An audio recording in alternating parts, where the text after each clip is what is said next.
अवधूत चिंतन श्री गुरुदेव दत्त श्री स्वामी समर्थ. आज तुमच्यासाठी हा स्वामी संदेश आला आहे, तर तुम्ही शांत मनाने एकाग्र चित्ताने हा संदेश ऐकावा अशी स्वामी तुम्हाला आज्ञा करतात.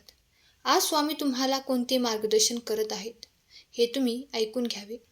जर तुम्ही मनामध्ये एखादा प्रश्न विचारला आणि तुम्हाला जर या संदेशामार्फत त्याचं उत्तर मिळालं तर स्वतःला भाग्यवान समजा.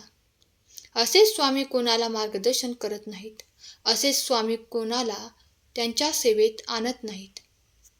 असेच स्वामी कोणाच्याही पाठीशी उभे राहत नाहीत. त्यासाठी स्वामींची कृपा असावी लागते. स्वामी सेवा करायला मिळते आहे, त्यामुळे स्वतःला कधीही कमजोर किंवा अभागी समजू नका. तुम्ही एक भाग्यवान व्यक्ती आहात. जर तू या पर्यायांना स्पर्श केला असेल तर लक्षात घे, तू जेव्हा जेव्हा माझ्या चरणांना, माझ्या पादुकांना स्पर्श केला आहे, तेव्हा तेव्हा तुझ्या मनातील विचार माझ्यापर्यंत पोहोचले आहेत आणि तुझी काळजी मला आहे याची खात्री तुला आता असायला हवी.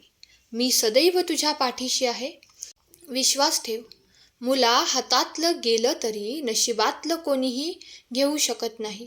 विश्वास ठेव, मी तुला लवकरच देणार आहे जे कोणालाही दिले नाही.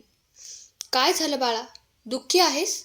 मला विचारतोस की मी इतक्या दिवसापासून स्वामी तुमची सेवा करतोय, तरीही अजून माझ्या आयुष्यात कमी त्रास होत नाही, काही चांगला फरक जाणवत नाही. असं का? आणि काल परवापासूनच्या आणि स्वामी सेवेत आलेल्या नवीन भक्तांना अचानक चांगले बदल कसे काय जाणवले? स्वामी तुम्ही भेदभाव करता असे तुम्हाला वाटत आहे तर बाळा, मन लावून ऐक आणि डोळे आणि कान उघडे ठेवून ऐक. मला सर्व समान आहेत. तुझ्या आधीच्या जन्माचे वाईट कर्माचा हिशोब अजून चुकता झाला नाही, त्यामुळे तुला वाईट दिवसांचे सामना करावा लागत आहे. तुझी सेवा फुकट गेली नाही.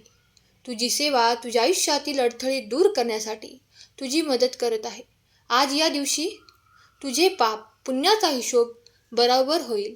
त्या दिवशी तुला तू करत असलेल्या सेवेचे फळ मिळेल. म्हणून सेवेत खंड पडू देऊ नकोस.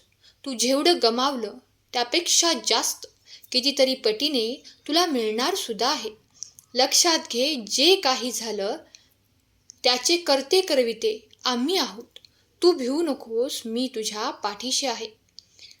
तुम्ही स्वामींकडे मागत आहात की तुमची परिस्थिती स्वामींनी बदलावी, सुख स्वामींनी द्यावे, तर स्वामी तुला सगळं काही देतील. तू विश्वास ठेव. सगळ्या गोष्टी स्वामींना शक्य आहेत. त्यांच्यासाठी काहीही अवघड नाही.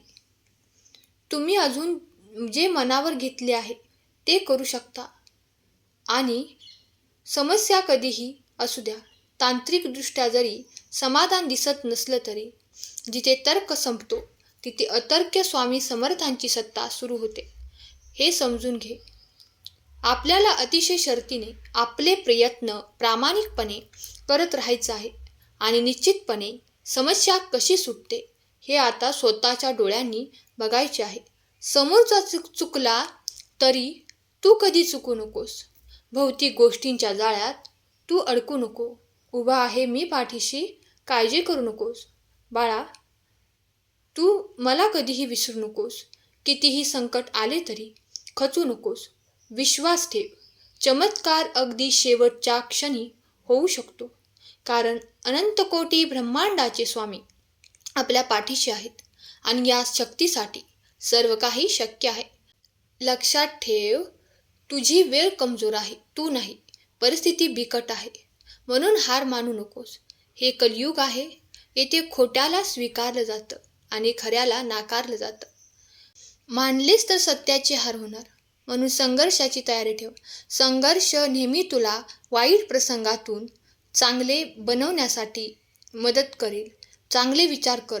विचार तुझे भाग्य बदलायला समर्थ आहेत, कारण चांगल्या विचारांची तरंगे खोट्यावर मात करतात. ते तुला कलियुगात यश मिळवून देऊ शकतात. तुझ्या सत्याच्या मार्गावर मी तुझ्या पाठीशी ठामपणे उभा आहे, कारण जिथे खरेपणा आहे तिथे सत्य आहे.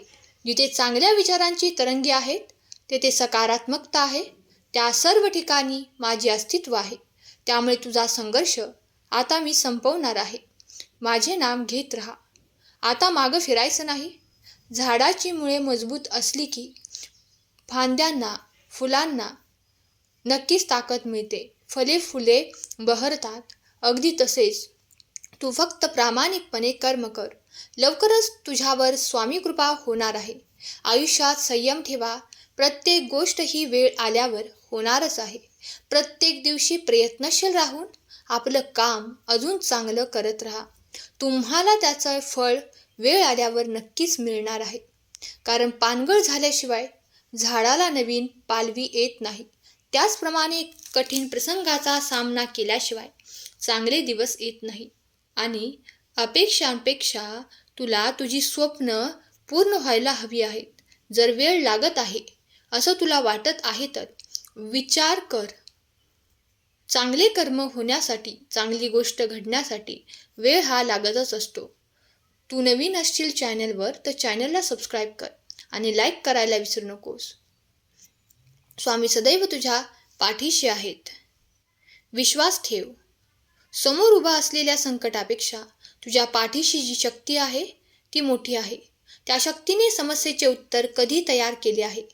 तू मात्र मुखात अखंड नाम घेत राहा. प्रामाणिक प्रयत्न कर. बघ विजय तुझाच आहे. इतकी काळजी करू नकोस. लक्षात घे, मनुष्याच्या आयुष्याचे गणित अजूनही कोणाला उलगडले नाही. कारण नियतीच्या मनातलं कोडं आजपर्यंत कोणाला सुटलं नाही. गुरुच्या शब्दाला परमेश्वर सुद्धा खाली पडू देत नाही. कारण कोणत्याही संकटाच्या वेळी गुरु आपल्या शिष्याला कधीही एकटं सोडत नाही. गुरुचा अदृश्य हात सदैव आपल्या बरोबर असतो. जर तू मनापासून सेवा केली आहे तर वेळ आल्यावर तुला त्याचं फळ दुप्पट मिळणार आहे. हे लक्षात ठेव. दुःख आलं तर सुख पण येईल. नशिबाची चिंता नशिबावर सोडा. कारण इच्छा असूनही माणूस ते बदलू शकत नाही. मग उद्याच्या चिंतेने वर्तमान का खराब करायचा? तुला जे दिलं आहे त्याच्यात समाधानी राहा. इतरांच्या वाईट विचारांना तू थांबवू शकत नाही, पण तू चांगले विचार कर. चंदनाच्या झाडाला विषारी सापाने विळखा घातला म्हणून चंदनाचा सुगंध कमी होत नसतो. अर्थातच कर्म चांगले आहे ते कधीही संपत नसते. सत्कर्मी माणसाला जीवनात अडचणी येतात, पण त्या लवकरच सुटतात. तू सगळ्यात स्ट्रॉंग व्यक्ती आहे. स्वतःला कधी कमजोर समजू नको. संकटे दुःख येतात तेव्हा तुम्ही घाबरून जाऊ नका. कारण स्वामी तुमच्या सोबत आहेत. यशस्वी व्हाल. हार मानू नका.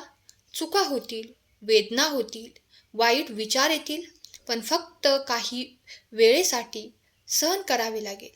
कारण पुढे तुमच्यासाठी खूप काही वाढून ठेवलं आहे. तुम्ही आज स्वामींना वचन द्या की तुम्ही जीवनात हार कधीच मानणार नाही. कारण तुमचा येणारा काळ सुवर्णकाळ आहे. पण त्यासाठी काही दिवस काट्यावरून चालावे लागेल. त्यानंतर फुलाची वाट तुमची वाट पाहत आहे. स्वामींची कृपा होते, पण श्रद्धा आणि विश्वास असायलाच हवा. स्वामी म्हणतात, भिवू नकोस, मी तुझ्या पाठीशी आहे. काळजी करू नकोस. तुला माझ्या दर्शनासाठी यायचं आहे ना? मग तू नक्की येशील. बाळा, चिंता करू नकोस. आमच्यावर सोपवलं आहे ना? मग चिंता कशाला? तू फक्त चिंतन कर. तुझ्या सर्व चिंता आपोआप दूर होतील. दुर्लक्ष करायला शिका. प्रत्येक व्यक्ती तुला समजून घेईल असं नाही. कोणाचे वाईट विचार कधीच तुझ्या मनावर येऊ देऊ नकोस. मी तुझ्या नेहमी पाठीशी उभा आहे. तू काळजी करू नकोस. चल उठ. थकून बसू नकोस, नाहीतर जग तुला मोडून खाईल. तू फक्त चालण्याचा प्रयत्न कर. तुला धावायला मी शिकवेन. घाबरू नकोस. माझं नियोजन तुला आता नाही समजणार. योग्य वेळ आली की समजेल.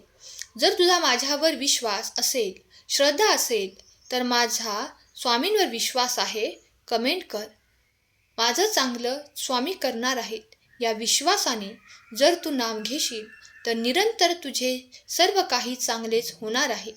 मी सदैव तुझ्या पाठीशी उभा आहे. बाळा, काळजी करू नकोस. विश्वास ठेव. तुझा विश्वास डगमगू देऊ नकोस. स्वामी भक्तांच्या आयुष्यात काही गोष्टी येतात आणि जातात, पण ते तुमच्या भल्यासाठी असतात. स्वामींना असे वाटते की तुम्ही अधिक सक्षम व्हावे, त्यात अजून श्रद्धा वाढवावी. आणि खरंच जेव्हा तुम्ही हरले असाल असे वाटते, तेव्हा स्वामींचा खेळ सुरू होतो. स्वामींचा खेळ सुरू व्हायला थोडा वेळ निश्चित लागतो, पण परिणाम नेहमी मंगलमय असतो. स्वामींची श्रद्धा ही काही शब्दात सांगण्यासाठी नाही, ती अनुभवायची असते. स्वामी तुमचे पालन करते आहेत, त्यांच्यावर विश्वास ठेवा. प्रत्येक कर्म करताना स्वामींना समर्पित करून कर्म करत चला. नेहमी स्वामींचे नामस्मरण करा. स्वामींच्या चरणापाशी तुम्ही पोचले आहात तर तुमचा उद्धार सुद्धा निश्चित आहे. स्वामी तुम्हाला सुखात, आनंदात, ऐश्वर्यात ठेवोत, ही स्वामी माऊलीचरणी प्रार्थना. केलेली सेवा स्वामींचरणी अर्पण करते. श्री स्वामी समर्थ. जय जय स्वामी समर्थ.